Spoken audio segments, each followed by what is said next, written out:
চলমান রাজনীতি ও কেন্দ্রীয় নেতাদের পাল্টাপাল্টি বক্তব্যে সামনে আসছে নতুন এক সমীকরণ। এ নিয়ে কথা বলতে বার্তাকক্ষ থেকে যোগ দিচ্ছেন সহকর্মী মাহমুদ শরীফ। শরীফ, বিএনপি এবং অন্তর্বর্তী সরকারের উপদেষ্টা এবং সমন্বয়কদের বক্তব্যে রাজনীতির মাঠ উত্তপ্ত হয়ে উঠেছে। এই অবস্থা কি হঠাৎ করেই নাকি এটি স্বাভাবিক? 250-টিরও বেশি ডিজাইন অপশন নিয়ে ওয়ালটন স্মার্ট ফ্রিজ, বোঝে আপনার প্রয়োজন।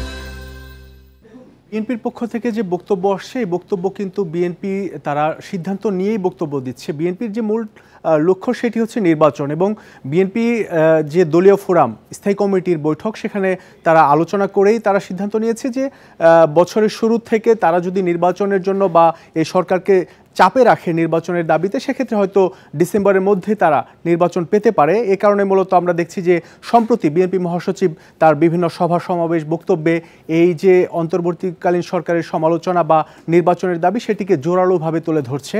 আমরা গত 2 দিন আগেও দেখলাম বিএনপি মহাসচিব অন্তর্বর্তীকালীন সরকারের যে সমালোচনা, সেখানে বলেছেন যে এই সরকার সব ক্ষেত্রে নিরপেক্ষ থাকতে পারছে না। এটি কিন্তু গত 6 মাসে এরকম বক্তব্য, গত পরশুদিন এটি প্রথম ছিল বিএনপি মহাসচিবের, এবং এই বক্তব্যের পরপরই আমরা বিএনপির আরও বেশ কয়েকজন নেতার বক্তব্য দেখেছি। তাদের বক্তব্যের সুরও কিন্তু একই রকম।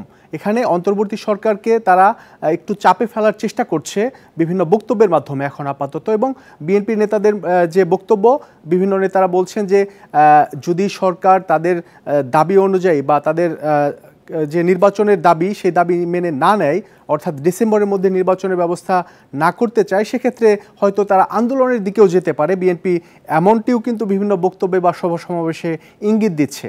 এখন আওয়ামী লীগের সাথে যে বিএনপিকে মেলানো, এটি নিয়ে পরস্পর বিরোধী বক্তব্য আছে। বিএনপি বলছে অন্তর্বর্তীকালীন সরকার বা একটি মহল বিএনপিকে আওয়ামী লীগের দিকে ঠেলে দিচ্ছে। আবার আমরা দেখলাম যে উপদেষ্টাও বললেন, নাহিদ ইসলাম বললেন, তিনিও কিন্তু বললেন যে বিএনপির বক্তব্য আওয়ামী লীগের সুর, একই সুরে তারা বক্তব্য দিচ্ছে। আসলে এই যে পরস্পর বিরোধী বক্তব্য, এটি রাজনীতির মাঠে খুবই স্বাভাবিক।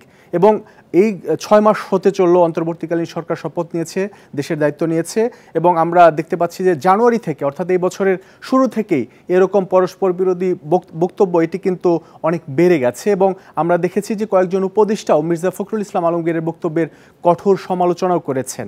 এখানে অন্তর্বর্তীকালীন সরকারকে বিএনপি বিভিন্নভাবে চাপে ফেলে তারা ডিসেম্বরের মধ্যেই যাতে নির্বাচন দেয়, সেজন্য তারা এরকম বক্তব্য দিচ্ছে। এবং বিএনপি বলছে যে যেহেতু 15 বছরেরও বেশি সময় দেশের মানুষ ভোট দিতে পারেনি, সে কারণেই তারা দ্রুত নির্বাচন চাইছে। গণতন্ত্র প্রতিষ্ঠায় তো সব পক্ষই একমত, তাহলে বৈষম্যবিরোধী ছাত্র আন্দোলন সহ বেশ কয়েকটি রাজনৈতিক দলের নেতাদের সঙ্গে নানা ইস্যুতেই বিএনপির দ্বিমত হচ্ছে, এটি কেন হচ্ছে?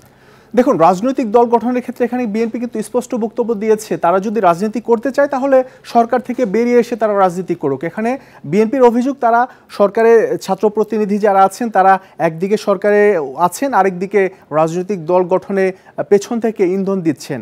বিএনপি এটি পছন্দ করছে না, এবং বিএনপি চাইছে যদি তারা রাজনীতিতে আসতে চায় তাহলে প্রকাশ্যে সরকার থেকে বেরিয়ে এসে ঘোষণা দিয়ে রাজনীতিতে নামুক। এক্ষেত্রে বিএনপি তাদেরকে স্বাগত জানাবে, এটি বিএনপির বক্তব্য। এবং এখানে আমরা যে বিষয়টি দেখেছি যে ছাত্রদের পক্ষ থেকে একটি দল ঘোষণার আলোচনা গত বেশ কিছুদিন যাবতই হচ্ছে, এবং ধারণা করা হচ্ছে এটি ফেব্রুয়ারির 15 তারিখের দিকে একটি দলের ঘোষণা আসতে পারে।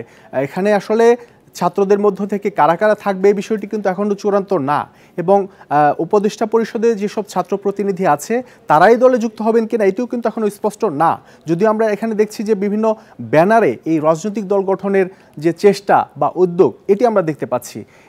এখানে বিষয়টা হচ্ছে যে নির্বাচনকে সামনে রেখে আমরা বিভিন্ন সময় কিন্তু দেখে থাকি, যখন পালাবদল হয় বা এরকম অন্তর্বর্তীকালীন সরকার বলি বা তত্ত্বাবধায়ক সরকার বলি, তখন কিন্তু নতুন রাজনৈতিক দল গঠন বা কোনো রাজনৈতিক নতুন মোর্চা গঠন হয়, এটি স্বাভাবিক। এবং বিএনপি এরকম প্রক্রিয়াকে খুবই স্বাভাবিক হিসেবেই দেখছে।